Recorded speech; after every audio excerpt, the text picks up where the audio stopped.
Selamat malam pemirsa, kembali lagi dengan saya Iki Fernando Taib dalam acara Pojok Disdik TV. Pada malam hari ini saya akan ngobrol santai tentang dunia pendidikan kita di Provinsi Kalimantan Tengah.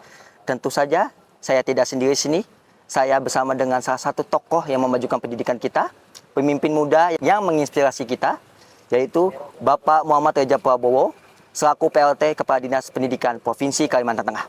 Selamat malam Bapak. Selamat malam. Gimana kabarnya Pak? Sehat Pak? Alhamdulillah sehat. Masih semangat Pak dalam memajukan dunia pendidikan kita? Semangatnya nggak pernah pudar. Wah, semangat yang sangat Iya. luar biasa sekali Bapak. Ngomong-ngomong dalam dunia pendidikan Kalteng Pak, berdasarkan data yang kami dapat, bahwa banyak sekali kekurangan pendidikan kita di Kalimantan Tengah, terutama dalam Sapras kita Pak, yang ditemukan oleh data kami dari laporan masyarakat. Salah satunya dari SMA, SMK, dan SLB. Masyarakat ingin bertanya, apa langkah konkret dari Disdik Provinsi Kalimantan Tengah untuk meningkatkan atau memperbaiki Sapras yang ada di Kalimantan Tengah? Oke, Mas Riki. Pendidikan ini merupakan urusan wajib pemerintah yang memang menjadi kewenangan provinsi.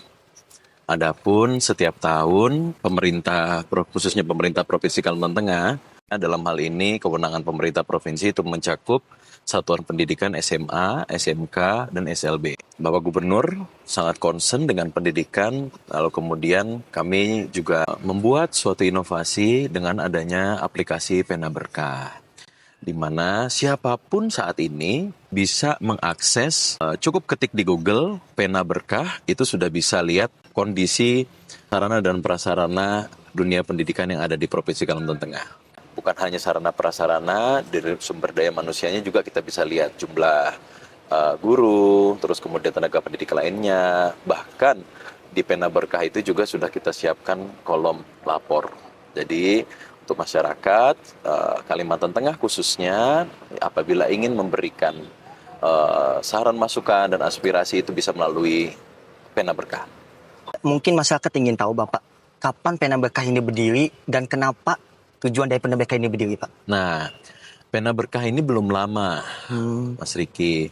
Pena Berkah ini kita buat dalam jangka waktu yang cukup singkat. Jadi karena kita berkolaborasi, kita juga berkolaborasi menggunakan data Dapodik. Jadi udah punya data backbone sendiri. Terus kemudian itu kita lengkapi dengan adanya Pena Berkah. Ini cukup 1,5 bulan selama saya menjabat di sini. Yang pertama kali saya lakukan adalah membenahi sistem informasi dan membangun sistem informasi Pena Berkah ini.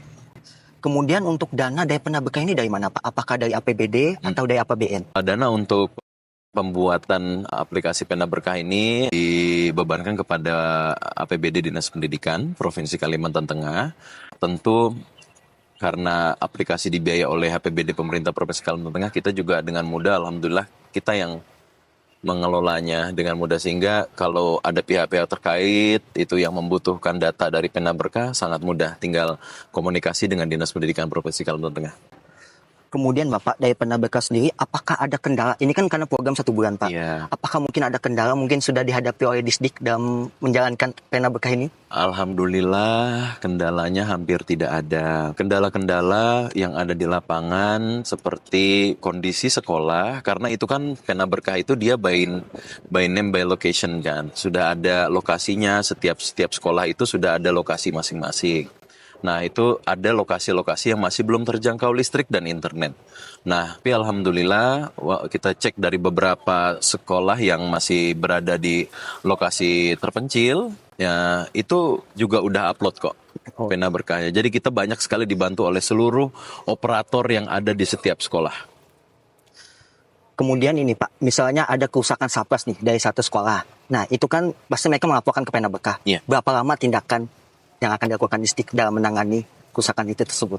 Oke. Misalnya contoh saja gitu. Oke, suatu misal seperti ini. Setiap ada sekolah yang melaporkan sarana dan prasarananya itu ada kerusakan atau mungkin perlu peningkatan, penambahan, tentu kan dimonitor terus oleh adminnya Pena. Nah, tentu dalam sistem keuangan yang ada di pemerintah, khususnya di pemerintah Provinsi Kalimantan Tengah, kita akan himpun dulu sehingga nanti apabila memungkinkan melalui anggaran perubahan, kita akan laksanakan segera di tahun ini. Dan kalau memang misalnya tidak memungkinkan karena kemampuan anggaran kita terbatas, misalnya itu bisa kita anggarkan di tahun depan. Tapi setidaknya kita sudah bisa mengambil potret bahwa kondisi sekolah itu real di lapangan itu bisa kita lihat dengan aplikasi Pena ini. Siapapun bisa cek. Oh iya. Berarti bisa saya simpulkan sudah berapa sekolah yang sudah terdaftar maupun SMA, SMK, SLB yang di Pena Berkah ini terdaftar? Total ada 410 sekolah yang terdiri dari SMA, SMK, SLB.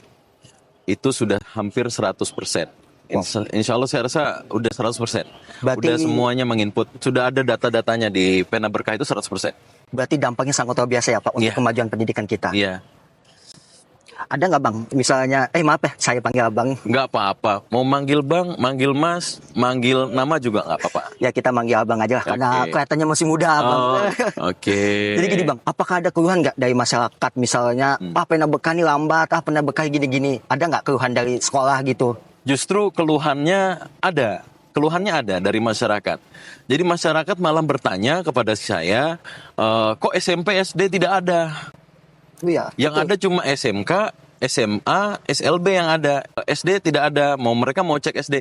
Nah, kebetulan karena kewenangan kita di Dinas Pendidikan Provinsi Kalimantan Tengah ini hanya sebatas SMA, SMK, dan SLB. Jadi yang untuk sementara ini masih kita tampung dulu supaya kita harapkan proyek Pena Berkah yang ada di Dinas Pendidikan Provinsi ini bisa dikolaborasikan dengan Dinas Pendidikan Kabupaten Kota se-Kalimantan Tengah. Mudahan itu dapat terwujud ya Bang. Iya. Karena kasihan juga mungkin SD iri sama SMA, SLB. Kenapa lebih cepat penanganannya daripada yang lain? Oke. Ini Bang, boleh nggak saya minta sedikit bocoran untuk masyarakat yang lebih ingin tahu, apakah ada program selain Pena Berkah lagi untuk memajukan pendidikan kita? Pak Gubernur, Pak Haji Sugianto Sabran, dan Pak Wakil Gubernur, Pak Haji Edi Pratowo, sangat concern di dunia pendidikan. Jadi untuk program-program banyak sekali. Kita ada 4 concern kita, 4 fokus kita dalam memajukan pendidikan di Kalimantan Tengah. Yang pertama, peningkatan kualitas dan kapasitas guru, tenaga pendidik, serta kesejahteraan guru. Nah, ini yang pertama. Itu melalui tunjangan, terus kemudian melalui bagaimana kita bisa meningkatkan jumlah guru penggerak. Perlu masyarakat ketahui kondisi jumlah guru penggerak yang ada di Kalimantan Tengah ini tidak berbanding lurus dengan jumlah sekolah yang ada. Jumlah sekolah ada 410, guru penggeraknya itu baru separuh, baru 212. Nah, ini kita push selama setahun ini, sehingga nanti kita harapkan guru-guru penggerak yang ada di Kalimantan Tengah ini akan semakin banyak. Minimal sama dengan jumlah sekolahnya. Satu sekolah minimal ada 1 guru penggerak. Tapi kita programkan 1.000 guru penggerak tahun 2024 ini. Itu dari kesejahteraan dan peningkatan kualitas guru. Kemudian peningkatan dan kualitas kapasitas peserta didik. Nah, di situ juga kita tingkatkan, seperti kita juga barusan melaksanakan tryout UTBK untuk anak-anak kelas 3, anak-anak kelas 12, itu untuk memastikan mereka siap mengikuti ujian masuk perguruan tinggi. Dan juga insya Allah di tahun ini juga kita akan menyiapkan lulusan SMK ini, selain mereka akan mendapatkan ijazah, mereka akan mendapatkan 3 kompetensi dasar. 3 kompetensi dasar. Itu yang pertama, kompetensi dasarnya terkait penguasaan Microsoft. Dan yang kedua terkait dengan kemampuan komunikasi, mungkin PR. Terus kemudian yang terakhir adalah analisis data. Jadi dimanapun ketika ada lowongan kerja dimanapun berada, insya Allah dan kita harapkan anak-anak SMK kita bisa dengan mudah terserap di dunia kerja. Terus kemudian sebenarnya banyak lagi, saya merasa waktunya tidak cukup. Kemudian yang selanjutnya yang ketiga adalah kita juga memperbaiki sistem informasi pendidikan yang ada di Kalimantan Tengah, salah satunya Pena Berkah. Dan yang terakhir, peningkatan sarana dan prasarana yang ada di sekolah-sekolah. Mungkin dari Abang ada harapan nggak untuk ke depannya dan memajukan pendidikan kita? Harapan saya untuk seluruh masyarakat Kalimantan Tengah, sama-sama kita mendampingi pembangunan di Kalimantan Tengah, sama-sama kita satu frekuensi dengan Bapak Gubernur untuk membangun pendidikan di Kalimantan Tengah. Memberikan aspirasi, masukan untuk pembangunan pendidikan di Kalimantan Tengah melalui channel-channel. Kita sudah mengaktifkan seluruh sosial media yang kita miliki untuk menampung saran masukan.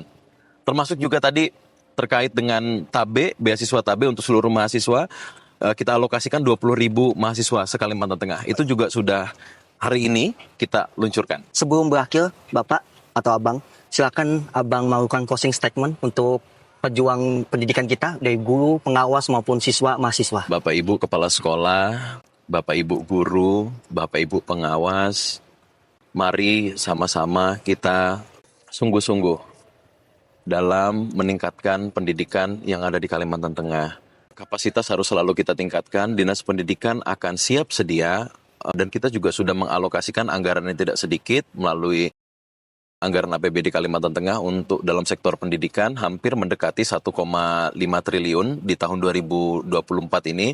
Kita berharap ini tentu akan lebih berdampak kepada seluruh guru karena kita juga sudah mengalokasikan untuk sekolah-sekolah yang berada di wilayah terpencil, itu juga kita pastikan seperti itu. Dan untuk adik-adikku, para siswa-siswi SMA, SMK, SLB, mari semangat, kita wujudkan Kalimantan Tengah menjadi Kalimantan Tengah, generasi Kalimantan Tengah yang unggul, maju, dan berdaya saing tentunya.